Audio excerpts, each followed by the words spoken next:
Welcome to overthebarblog.com part 2 of how to build a bike. Today we're going to be looking at fitting the headset, fitting the stem, handlebars and saddle and seat post. Now in part 1 I sort of ran through the basic tools you need, and this part of building the bike requires some quite specialist tools and also is quite a high risk factor, so if you're not really sure what you're doing, definitely take it to a local bike shop to get it to do it for you. Shouldn't cost too much money, it'll be really quick, but the potential for things to go wrong is quite high. So I'm going to show you some homemade tools you can use. Like I said, if you're not sure, you haven't got them, take it to a bike shop, they'll do it for you, and the rest of the build is pretty straightforward. This is probably the hardest part of building a bike, and that is fitting the headset. So this is the headset. It comes in several different parts. You've got a top cup and a bottom cup for the frame. You've got a top dust cap, essentially, preloads as well. You've also got a staff-angled nut and a bolt that goes through it. Sometimes you get, if you're using a carbon steel tube for example, using an expanding wedge, you can with a steel or aluminium one as well, but today we're going to be using a staff-angled nut, and I'm not going to put this in today, but I'll show you how it's done anyway in an old pair of forks, because I haven't cut my steer tube down yet, and the best thing to do is do this when you cut your steer tube down to the right size. Then you've got your crown race. This is a very useful part. It goes on the forks and it's what the bearings run on. So the first thing we're going to do is actually fit the crown race. Now, your bike shop will do this for you very quickly. They have a metal tube, they put it on and they whack it on into place. I don't have one of those, they're quite expensive, no point buying one because I hardly ever need it. But you can actually make your homemade one, as I said the other day. You get some PVC piping. This is actually for a fat one, inch and a half rather, for a tapered tube. I can't actually find any PVC which is the right size around my house, but if you get some of the narrower stuff it works perfectly. However, I have a different solution today, which is just an old headset which works perfectly as a spacer, which will help me knock it in place. Same principle, so don't worry about this, but if you've got one, same problem as me, that's working beautifully. So, you get your bit of tube, you put it on and simply whack it until it lines up.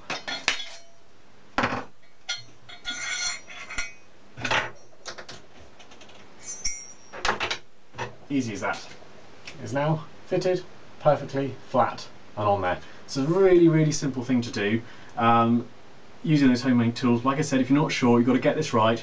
It's got to be perfectly flat, perfectly level, otherwise it can cause pain in the bearings or possibly fail. You don't want to damage a steer tube for example.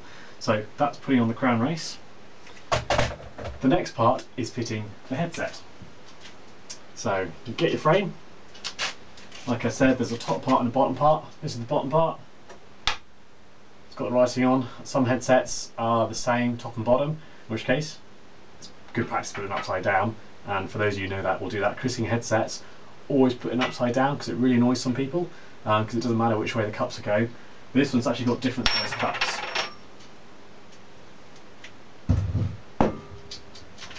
The top cup is slightly lower than the bottom cup, slightly smaller, lower profile. So you've got to make sure you're putting the right around. And what I showed you on the first video is that you can make your own.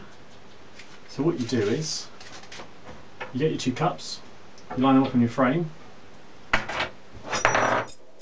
get some threaded bar with some washers. It's very important to get the right size washers here, because you don't want to be damaging the bearings inside your headset. You want to take those out and use it on the flat surface. I'm just going to show you this, so I use a different method, but this is the best one if you can use it from home. So you put it through, put it right around of course. Next one, use your washers, goes in there, make sure things are all straight and lined up, use your other washer, tighten up with a spanner, and that will actually put it in. It will slowly press it into the right place. I'm going to use an old school method which I won't show you because it's pretty hardcore and draconian. However, Very, very effective.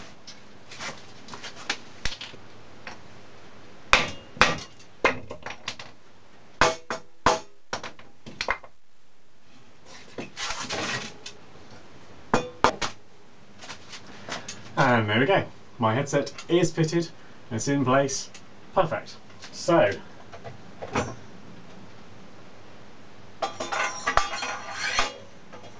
we can now start assembling it. Forks can go in. Preload cap goes in.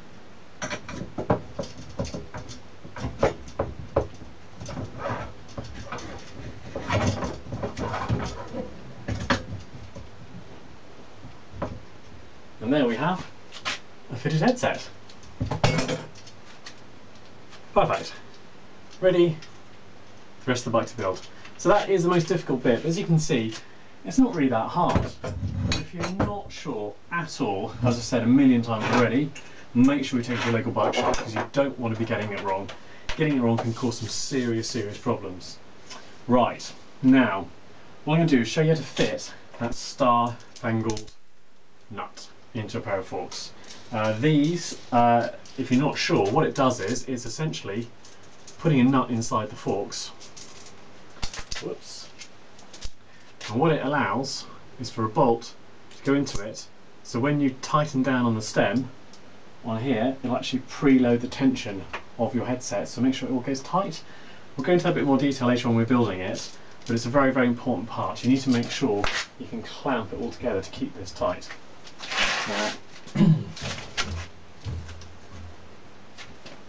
So here we have an old pair of forks. What you'll do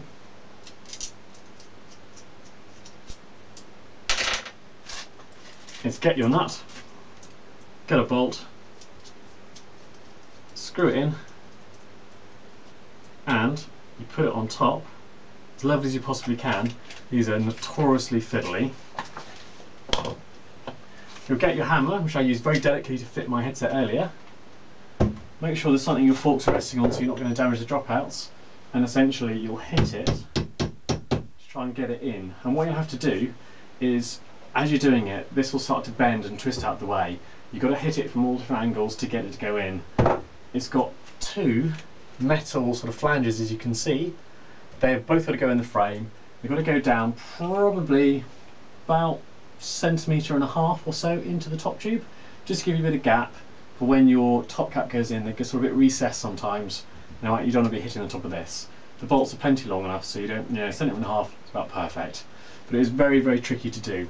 Again, the bike shop's got a special tool for that. It's a big metal thing which is quite hard, and as you knock it in, it's actually got something which lines it up to the middle of the tube to keep it straight. So again, if you're not sure, you're not happy, go and take it to the bike shop and they'll do it for you.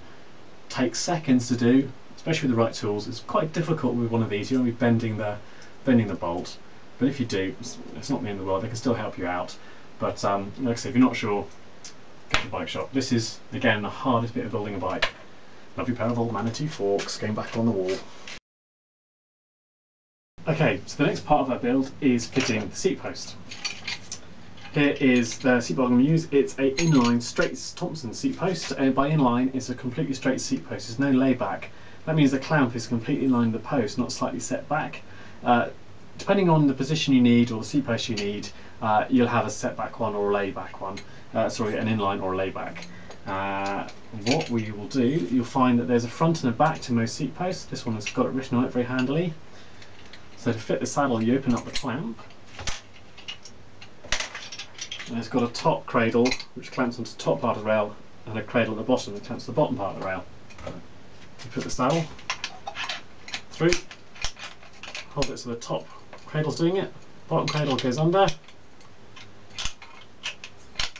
lines up,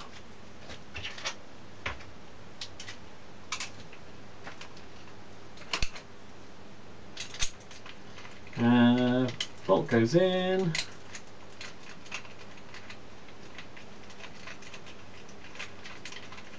just going to loosely tighten it up, We're not going to get the sort of position right now, we're just going to sort of mock it up, because until you get the bike built, you're not really sure how that's going to be. So I'll put it in there, just make sure it's just a little bit loose for the moment. Just tighten up a little bit, but it doesn't have to be super tight, because like I said, we'll adjust that later on. But what you need to know about a saddle is, every saddle will have markings on it from maximum to minimum, and that's basically how far the rail can actually be within this clamp. If the clamp is outside of that area that it gives you, it can bend, it'll damage the rails. For example, if the saddle is all the way back and you put your weight on the back, there's a little force in the rails that can bend them. So make sure you stay with their guidance and stay within the max lines. Like I said, we just loosely tighten that up. Then let's go straight into the frame.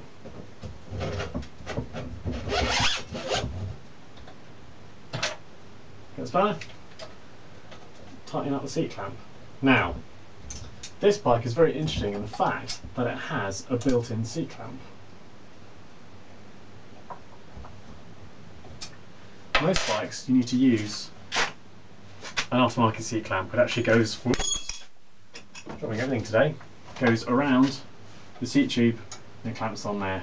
But this one here, which is a nice feature of this bike, has it actually welded on.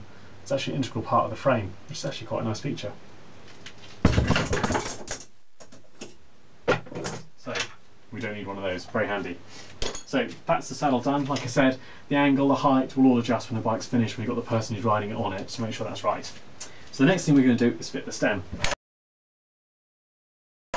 Now stems come in all different lengths and sizes. Here's 3, this is 120, this is a 100mm stem, this is a 90mm stem. My wife only needs a 90mm stem, so I'm going to use this one today.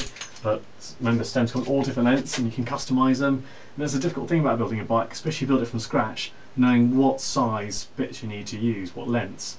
Thankfully I've got lots of spares and I'll be doing it for quite a few years, so you kind of get a hang of it in the end and you know what a bike needs and what someone else has got. If someone else has already got a bike, it's quite useful, you can see what's on it and use the same size. So 90mm stem for me.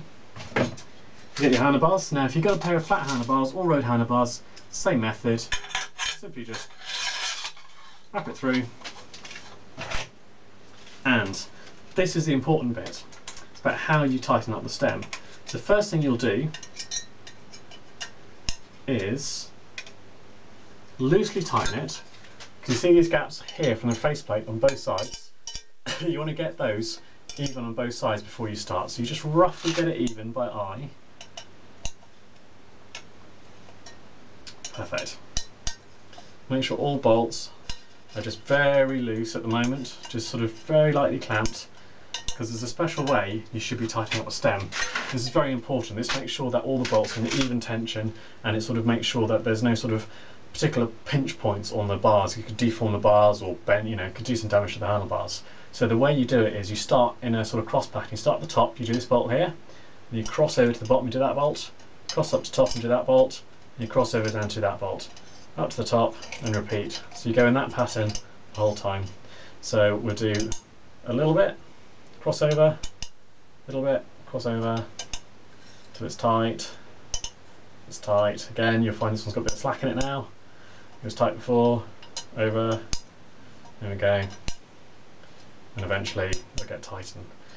Stems will have written on them the right force to use. This is 5.2 nanometers on this one here. If you don't have a torque wrench, it's basically not very tight at all, it doesn't take much pressure at all. You can see how much I'm using the Allen key to turning. I'm only turning it a very, very small amount. It's not much at all. You don't want to over tighten the bolts, because actually it can crush the stem.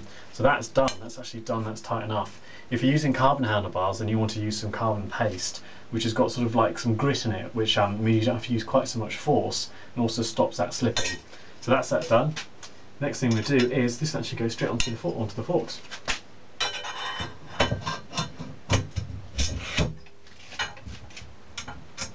And do the bolt, and again, when you tighten them up, you tighten up one side, then you do the other. Oops, as I hope it helps if I do it the right way.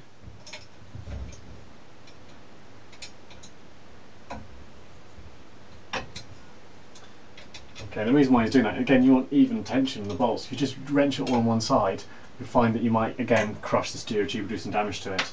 But essentially, that is it. what we have now is a bike with the handlebars and the saddle attached. We're ready to put on the wheels and start putting the gears on, the brakes and the rest of it. So follow us in video 2 and we'll go on to the next section of building your bike.